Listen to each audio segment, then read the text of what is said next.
In the case of Tesla, I think it's fair to say that Tesla has significantly accelerated the advent of sustainable energy. Before Tesla, no one was doing electric cars, and now, as a result of Tesla, I think almost every major car company in the world is building electric cars, and I think that's a pretty big deal. But there's still a long way to go to transition the world to a sustainable energy economy. So we still have a lot of work ahead of us at Tesla, but that's our goal there. So we have these missions, and somehow, whenever you have the mission and you have this vision, and you are a visionary, that somehow, whatever you do, you develop other businesses. So when you started SpaceX, you didn't think about satellites. When you started Tesla, you didn't think about robots. When you don't have enough people, you didn't think about robots. So you didn't think about autonomous driving. And without Elon, there would not be electric cars. Nobody who makes cars wants to make electric cars. They're being forced to make them. In fact, every time they sell an electric car, they sell one fewer car that they make money on. And they have all that money invested in plants to make those other cars. So nobody wants to have these cars except for him. And everybody thought it was going to fail. And one of the things you said is that patents are for the weak. And you share your patents. And with other companies, of course, on the other hand, when they get your patents, you're 2 or 3 years ahead of them. Well, I mean, I was joking about patents for the week. I think there is a role for patents. Let's say if some company has spent a lot of money developing a particular medicine and had to go through the expense of stage 3 medical trials, and then they finally get something that is approved, but where the drug itself is cheap to manufacture, then I think a patent in that case makes sense. Otherwise, no one would go to the trouble of doing stage 3 medical trials. So there are definitely roles for patents. In the case of Tesla, our goal is to advance sustainable energy, and we can't just do it by ourselves. We need the whole industry to go that way. So we gave them our patents for free in order to help them accelerate electric vehicles. So it must be terrifying to other companies to realize that when we make cars, it's $39,000 in cost a car, and we're making $15,000, $16,000 in profit a car. And so we invest $7 billion, and we make $15 billion a year. And 15, right, a million cars, 15,000, 15 million a year on a $7 million investment. Shocking. So no one else does that. And when and here you're telling us how you want to make cars for $20,000 a piece. How do you do that? Well, we've not formally announced our next car program, so I can't talk too much about our upcoming vehicle program or programs that have not been announced, but we do expect to make cars that are more affordable than the current Model 3 or Model Y. I think by far the biggest factor is autonomy in terms of the value of a car, because cars get driven for about 10 or 12 hours a week, like maybe 1.5 hours a day. But there's 168 hours in a week, and so if they were autonomous, the cars could drive for 50 or 60 hours. So you would see a 5-fold increase in the utility of the car, that could do autonomy. This is a really, really gigantic thing. It would also mean that we wouldn't need anywhere near as many parking lots. And this would also be helpful for the environment because you would need far fewer cars. I misspoke. It was a $7 billion investment for a plant that makes 1 million cars a year that makes $15 billion a year in profits. So you invest $7 billion and you make $15 billion a year. Who does that? And for a plant that makes things, manufacturing. And so the way this is accomplished is, so you're doing it with casting right now. And casting half of the car, and you can soon cast the other half of the car. And other companies, why don't they try? Why don't they try to do what we're doing? In fact, one of the executives of another automobile company wanted me to introduce her to you. You did that once at a meeting, and now she wants to come visit with her director of engineering at our plant in Austin. And I presume when I ask you, you're going to say, yeah, bring her on, because you innovate so fast, by the time anyone copies what we're doing, we're on to something else. What else is there? When you're casting, what else is there that enables us to make it cheaper? Are we eliminating a lot of other parts? Are we eliminating functions? What are we doing to do that?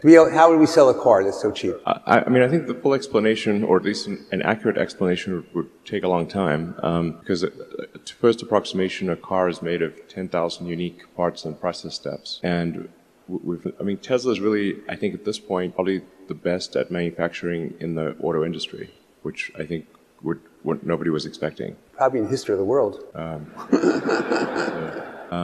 Yeah, so, well, I've got this like first principles algorithm that I find to be very helpful in the design and manufacturing of anything. People here may find it helpful. The first thing you should do is make the requirements that you've been given less dumb. Whatever constraints and requirements were given, they were to some degree dumb, and you want to make them less dumb. If you don't start with this, then you get the right answer to the wrong question. The requirements must be given from a person who can explain the requirement, not from a department, because then you don't know who to talk to. Then step 2 is delete the part or delete the process step. This sounds extremely obvious, and yet over and over again we have found that parts were not needed.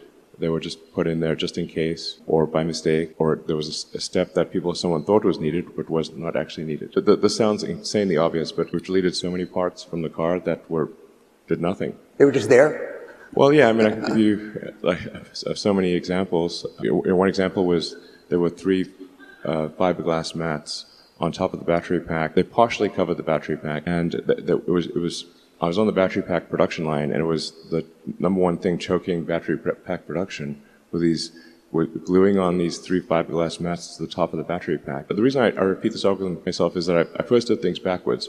First, I try to automate it. Then I try to accelerate it, just have this go faster. Then I try to simplify it, and only then did I delete it. Because it turned out that the team at Tesla that does noise and vibration minimization, so making the car quiet, thought that the fiberglass mats were there because of the battery safety team for battery fire prevention. And then I asked the battery fire prevention team what were they needed for, and they said, oh, noise and vibration. And I'm like, okay.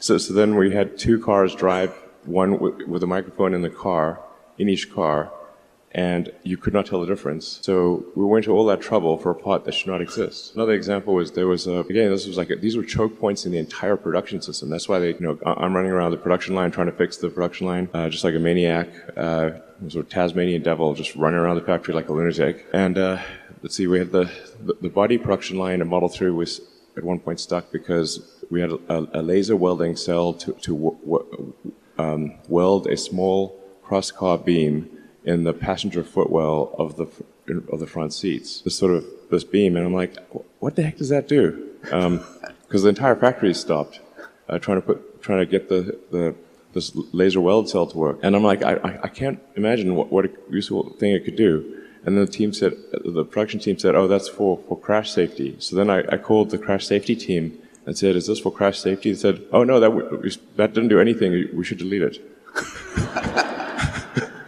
It turned out to be totally useless. But they forgot to tell the production team. Honestly, a bunch of these things just feel like you're living in a Dilbert cartoon. Oh no, any given company, they should have like, what's your Dilbert ratio? Okay, it's not 0. So is this you, or is this your Dilbert quotient? Try to keep it low. So is this you, or is this?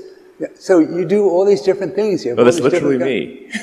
So do you have? This is not someone else who did this. I was living in the factory in Fremont, and the one in Nevada for 3 years straight. That was my primary residence. I'm not kidding, literally. Did you keep the couch? I actually slept in a couch at one point in a tent on the roof.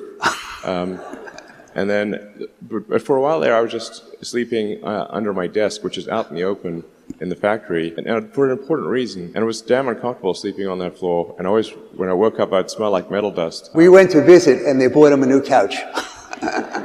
Yeah, but actually, I stopped using the couch because there's a little conference room and a couch there. I stopped using the couch. I just slept on the floor under my desk, so during shift change, the entire team could see me. And this is important because, like, the team, they think the sort of their leader is off somewhere having a good time, drinking Mai Tais on a tropical island, which I could definitely have been doing and would much have preferred to do.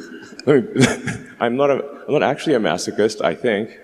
But the thing is that since the team could see me sleeping on the floor during shift change, with nothing, they knew I was there, and that made a huge difference. And then they gave it their all. So the focus is on always lowering cost and providing leadership.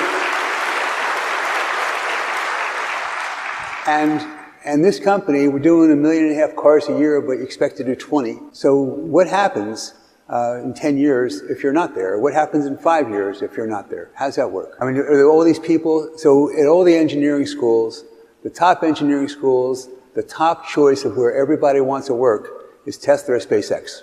Those two places. So do we have all these people coming up and fighting each other for the job, or they're working together? How do you get people to say, gee, I could buy that real expensive house, but I'm not going to do that. Boy, I could go out on vacation. I'm not going to. Well, we do have that problem a little bit. So, as a company has prosperity, and then people become wealthy, then for a lot of people, that once they become sort of independently wealthy, they just can't bring themselves to work, or they don't want to work, and that's totally understandable. I'm no judgment. And so, I mean, I have a lot of friends who are extremely talented, and they had some success earlier in life, and they just decided, that was enough trauma. And one of my friend of mine saying, like, for starting a company is like eating glass and staring into the abyss. So when people tell me, like, well, what can you do to encourage entrepreneurs to start companies? I'm like, if you need encouragement, don't start a company. So my question, though, is that if we have autonomous driving and we have autonomous trucks, is that one of the ideas that we're going to be able to move things around with our own, if there's not enough drivers, that we're going to have autonomous transport? That's question one. We can also, I mean, if you're in the area, have the car just drive to you. Right.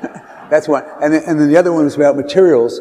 And when all of a sudden, so we have somehow navigated supply chain problems from other people. And you might have thought that it was the absolute brilliance that we had to be able to do that. Mm-hmm. But probably the reason is that when you start off and you don't make any cars a year, and you go to someone and say, we're going to make 20 million cars a year, who's going to believe you and make all the equipment that we need? So as a result of that, you were forced initially to be able to say, okay, we're going to get, we'll vertically integrate.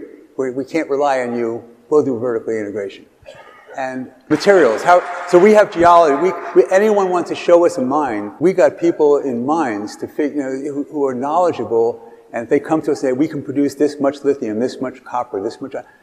We are able to assess that and give contracts to be able to say contractual agreements. Okay, and they'll rely on our agreement. Other people they won't. And Glencore, well, the scaling constraints change as time goes by. In the beginning, we were just very vertically integrated because suppliers didn't take us seriously. Like we could get hardly any of the best suppliers wouldn't talk to us because a car startup has not been successful in the United States since Chrysler in the 20s, I believe they started. So it's been a century since a car company was successful in the U.S. That was not a foreign car company coming in that was already successful in their home market. So, but for an American car startup, it was Tesla's first success in 100 years. So you can imagine if you're an auto supplier, that doesn't sound like a smart financial decision. Exactly. Then we had to just build a lot of the stuff ourselves, be vertically integrated, or we couldn't create the car. And then that ended up being an asset because now we understood so much about the entire supply chain and what it took to build a car. So we were able to